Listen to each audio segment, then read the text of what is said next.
final fight with insight. Before the move, my STBX and I had one last argument. But in this argument a big piece of information was leaked on his behalf. He demanded to know why we failed as partners. I'm not sure why he is asking me why we failed if he is the one that cheated. I gave him the same reasoning I gave him months ago when we talked about this. He said that answer was bullshit. How can my opinion or insight be bullshit? Let me explain. My STBX and I were great before kids and responsibilities. But when other people, our children and responsibilities, work, bills, house upkeep, came into play, things changed. Honestly, he didn't like that our honeymoon phase was over. That's what he loves the most and why his shiny new relationship is so appealing. He didn't like that our money for nights out now went to plumbers, school clothes and the gas bill. Was this another case of being a narcissist and needing all the attention? Perhaps so. Could I have done better to make him a priority? Probably, but then something else of importance would have been neglected. Perhaps if he would have helped me carry the load and took more responsibility, there would be more time for us. I was the parent that went to every school function. I took the kids food shopping with me on a Saturday so he could have some relaxed time. I made all the meals. I did the doctor appointments. I called the repairmen. I bought the clothing. I cut coupons. I tended to sick children. I gave baths. I made plans to visit his family, etc. Long story short, the list of responsibilities he had was minimal or close to non-existent. I just always thought we would, more like I would, sacrifice and work now only to relax and enjoy later. Maybe that was my mistake. But I showed my love for him daily and always did for him. I did more so he could do less and enjoy his free time and be happy and relaxed. Because when he was stressed, the whole house was tense. But that's a story for another day. What this conversation did shed light on was his reasoning for talking to her. The reason I suspected: attention. He confessed she gave him attention whenever he wanted it. Everything was about him. Sure, that's easy to do when your relationship is simply text messages and phone calls. But what happens when it's real and daily? I asked him, what happens when he moves there and she starts putting her children first, or her work becomes a priority, or they struggle with bills? You know, real life and all. He had no answers. I asked what happens when this fantasy long-distance romance becomes a tough, daily reality. Again, I don't think he thought that far in advance. Can he stay on his best boyfriend behavior? Can everything stay magical when the world stops revolving around him, them? Looks like he will find out soon enough. I understand I will probably receive criticism for this post. People will say I neglected him so he had no other option but to leave. But let's not overlook the fact that he neglected everything in our life, so the slack was mine. This story is not new. Some spouses have been doing this for ages. And what is their reward? The spouse they tried so desperately to give a better life to leaves, cheats. Is this manipulation? Is this me trying so hard to make everything easier for everyone else that I sabotage myself? All I wanted was an equal partner, but that's something that I never got. Mediation meltdown. So after weeks, no, correction, months, our mediation paperwork is completed. What a relief, or so I thought. While we had talked previously and agreed to everything, there was one section we never mentioned which our mediator added. It reads as follows: new partners.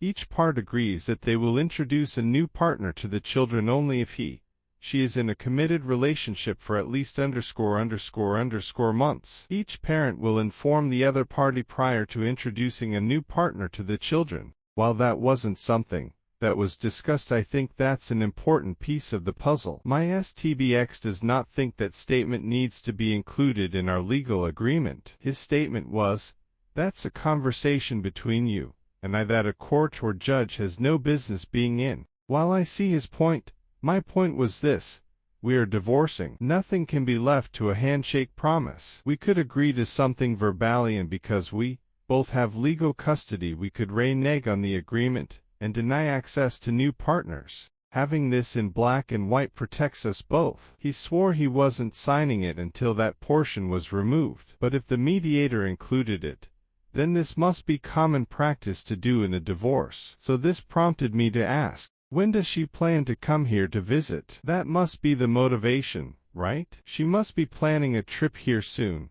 and he had plans to introduce her to the kids. He claims there are no plans for her to visit our area. Well, if that's the case, what's the harm with waiting 3 months? But let me be clear, to everyone reading, my motivation in this is the well-being of my children. Their father has just left. They need to become accustomed to this new ways of life, with 2 homes and visiting hours before we complicate things more with a girlfriend or boyfriend. I've also made appointments for them next month. That was the soonest I could get, with a psychologist to help them process this divorce. Now is not the time to make this more complex. Every parent wants to nurture and protect their children. His AP waited 5 months to introduce him to her children. Why is it not okay for us to wait to then? Changes. I had to sit down this past week and really think. What is more important to me, my pride or moving on? I said from the beginning that I want him to be a father, to be involved and active in their lives. So, we made some changes last night. After a talk, plus an argument, followed by more talking, we altered our custody agreement to give him more time with the kids. I know from the past 10 years that he has never been an active father. Perhaps now he feels the need to be. Either way, I'm hopeful this decision will be a good one for the boys. Now I know many of you may say he is undeserving, but I am making this decision and not regretting it because I know it is temporary. He will be moving in a year or so. Of this, I have no doubt. Once he packs up his belongings and he drives across the country, our arrangement will change. I'm a bit upset that children will become used to having him around only to have him leave in a year. That was a big motivator in my reluctance to agree to this custody change. I have tried to make the best decisions for my boys, and I feel like my STBX is just concerned with winning. I also got him to agree to put our new terms, and terms for when he leaves, including the altered CS payments, in black and white in our mediation paperwork. I think the delay by our mediator to supply the paperwork led to him overthinking and wanting to change the agreement. He agreed in January but now claims he never agreed to it. So I guess our mediator just created these terms which we discussed out of thin air. Okay, sure buddy. I also think his girlfriend chirped in his ear a bit about what he should do. I'm confident he told her what a wonderful and involved father he has been over the years, and I'm sure that prompted her to encourage him for more custody. Little does she know my STBX doesn't even have car seats in his car because he never takes them anywhere. He doesn't know their doctors' names. He doesn't know their quirks, and he has zero patience for them. But I'm sure he has claimed to be Father of the Year. Maybe the increase in custody will prompt him to move sooner. He took the boys for an overnight last week, and when he dropped them off he was grumpy. He claimed all he did was cater to them, didn't have time to eat and barely got any work done all day. Oh, you mean like me every day since you left? He's not prepared. But it's okay.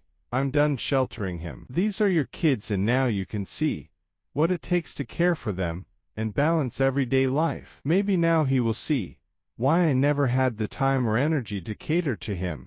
Boundaries. Last week was our final mediation meeting. My STBX claims that the mediation we had in January was not the final. I was happy that our mediator confirmed in the meeting that January's meeting was the final and his changes are an addition. Either way, it's done. Mediation completed. Now starts the actual divorce process. I told him that I'd like to start this ASAP, and his response was, I know you want to rush through this, but this takes time and can't be done when you want it to be done. So hold on, let me get this straight. You were the one who cheated for months and has a girlfriend, but me wanting to complete our divorce paperwork makes me the one that is rushing to end the marriage. No, sir. You have rushed to end it. Actually, you ended it. Now we are just completing the paperwork, but the marriage was dissolved in September, when you started sending her flowers. Or perhaps in October when you started flying to her state during a pandemic to have sex. So pardon me if I'd like to cut the cord legally.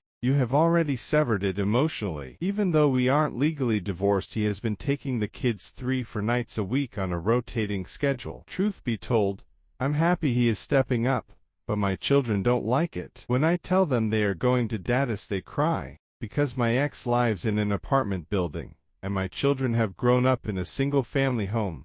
My oldest son calls his apartment a hotel, not a house. When they are there, they miss me, and I feel terrible. On one of their first evenings, my youngest, called me from his iPad 4 times. I wanted to give them space to be with their dad, but after the 5th phone call, I answered. My STBX was on the computer working. He showed me on the video call, and my youngest was left in his room to play. He was bored and seeking attention. I told him to play with Daddy when he was done with his call, and I would see them soon. After we hung up, I got an angry text from my ex telling me we need to practice boundaries when we have the children, and respect each other's time with them. The children were now asking him when they come home. He said to me, this is their home as well, and they should know that. A few things about this. 1. If you were paying attention to the kids, they would not call me. I understand you are working, but I work from home as well, and they are never calling you while I am here. I have to tell the kids to call you,